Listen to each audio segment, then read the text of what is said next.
let me preface this video by telling you a little bit about myself. I was born and raised here in San Diego. Still live in San Diego in a way, even though it's in the northern part of San Diego. It's more like Oceanside, California, but it's still part of San Diego. And the team that I have a genuine rooting interest for, that I've grown up rooting for, growing up, is the San Diego Padres. And today's not a very encouraging day for me as a Padres fan. And, as you can see there in the background, just found out that our star player Adrian Gonzalez has officially been traded to the Boston Red Sox for a bunch of minor leaguers. And I'm just gonna get all the optimistic stuff out of the way and to try to look at it a glass half full kind of way before I explain how this trade kind of bums me out a little bit, and how I've come to realize some of the way baseball operates in general, the reality of the situation, and how to look at baseball going forward, and whether or not it's a sport really worth following. The trade itself, it's good. It's in a way it's good for both teams. The Red Sox they're going to get this. They're going to get an all-star caliber guy, a slugger, a masher. He was putting up some very good numbers at Petco Park, which is it's a terrible place to hit and score runs, and probably not the most exciting place to watch baseball unless you really like pitching and defense and all that good stuff. But they're gonna get a guy if he was an all-star in San Diego, he is going to be a monster in Fenway. He's going to be mashing balls out of the yard, no doubt. And especially in the American League, which is a hitter's park, they're going to love him, and TV's going to love him. ESPN, baseball, Major League Baseball, they're gonna love it. And the San Diego Padres didn't come out too bad either. They got three of the best minor leaguers from the Red Sox, and they'll probably be in the big leagues playing for the Padres in the next couple of years, and they might even grow up to be pretty good stars in their own right, and carry the Padres to a level of respectability and prominence. And but then it kind of hits me. It's like, well, what if the people we get in return become stars, and they're gonna want to get paid, and they're gonna want job security, and if these players become stars, even all-star caliber players, how are the Padres gonna pay these guys? Will the Padres be able to make them enough money within the next 3 to 5 years to be able to keep them if they succeed? And that's where the reality hits me. This is the biggest problem I have with this trade, and most of the trades that have taken place over the past 15 years or so since baseball came back from the strike, and that is that all the smaller teams, all the small market teams in baseball have basically become minor league farm clubs for the big market teams. And you would think, well, all the major league teams have their own minor league farm system. Well, it's kind of, but yet the big league teams themselves, probably half of them just end up feeding their star players to the bigger teams. And I mean, you can run off all kinds of examples. Like right now with the Padres trading Gonzalez to Boston, Cleveland trading away CC Sabathia and Cliff Lee.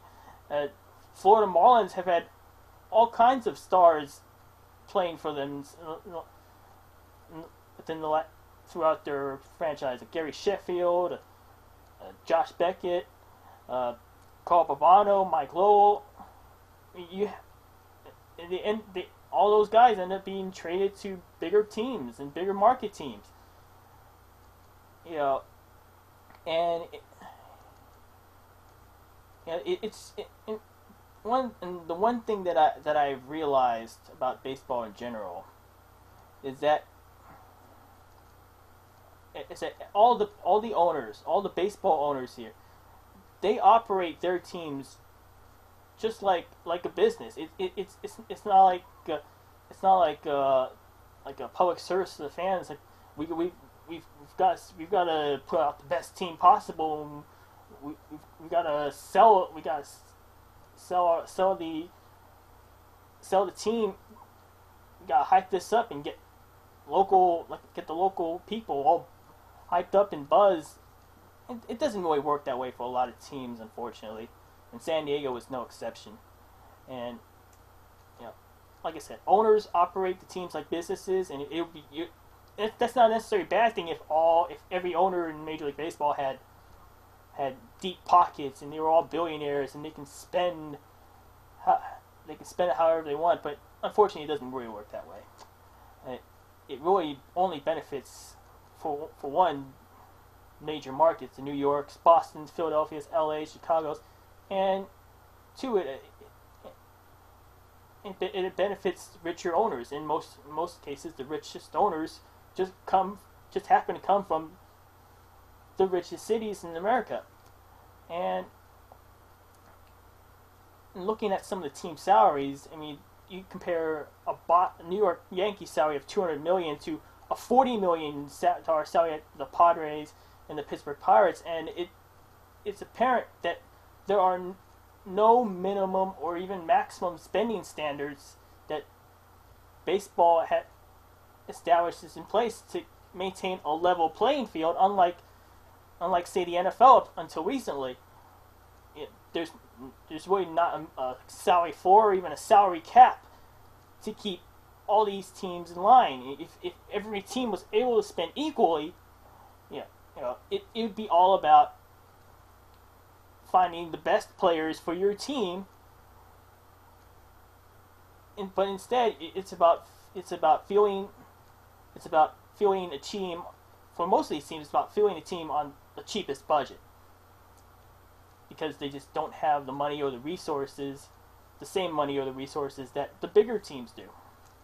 And it's like why can't a homegrown player, a San Diego guy like Adrian Gonzalez, stay in San Diego? Why can't he just sign him to a $100 million deal if that's what they want? What he wants. But let's face it, players have egos, and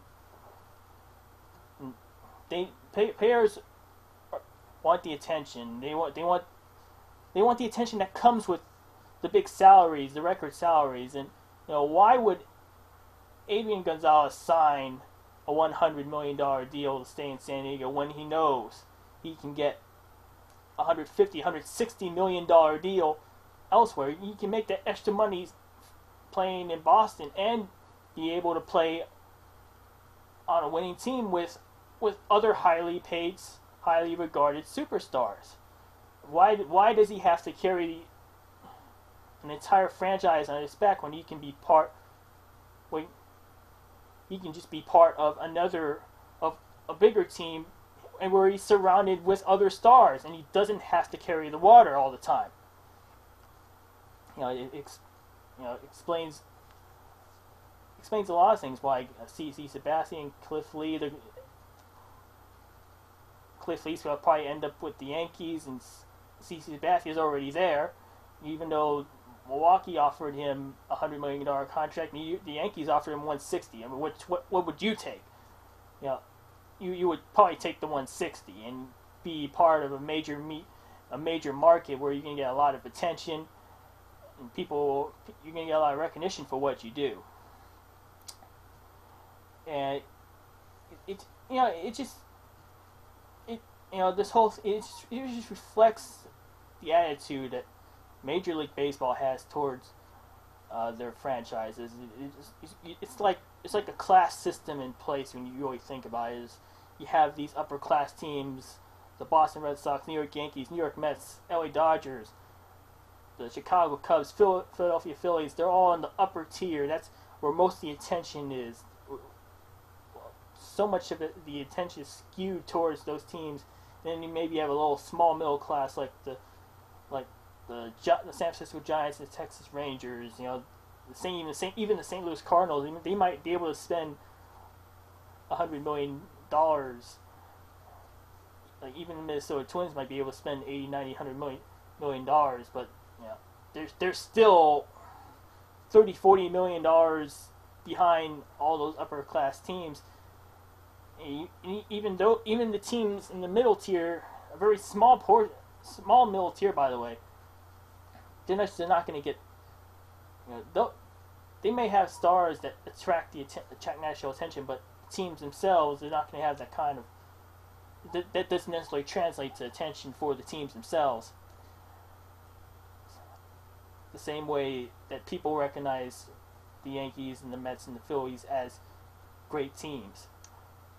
And of course you have the lower half, it's all the lower class teams. You have, of course, the Padres and then the Pittsburgh Pirates, Kansas City Royals, Florida Marlins, Cleveland Indians, and even the Oakland A's, the inventors of Moneyball. You know, they're all in the lower tier, and they all, you know, once their players develop into all-stars, boom, gone, boom, out of here, and off to greener pastures. So you know, it's. I think that's the kind of attitude that I think that really needs to change if baseball is going to continue to succeed. I think just looking at it. And I think the interest and the relevance of baseball has peaked. It's like you know it's going to be big in bigger cities, and probably in a city like New York or Philadelphia, it's going to be big news no matter what. And you know, baseball, you know, will probably has minimal interest in a town like San Diego. You know. It's the culture that's the kind of culture that really needs to change if baseball is going to continue to grow. And you know, will baseball come to grips with this reality? Not likely, not anytime soon. I don't really see that happening. As long as they're making money, as long as they're comfortable with the money they're making and the money that baseball is making in general, I don't see it changing anytime soon. You know, I mean, we can complain about whether or not the ownership is cheap, or whether ownership owners actually have the resources to operate baseball teams. You know, but without any spending standards in place, we'll never really know. You know, what these owners in baseball are really capable of doing.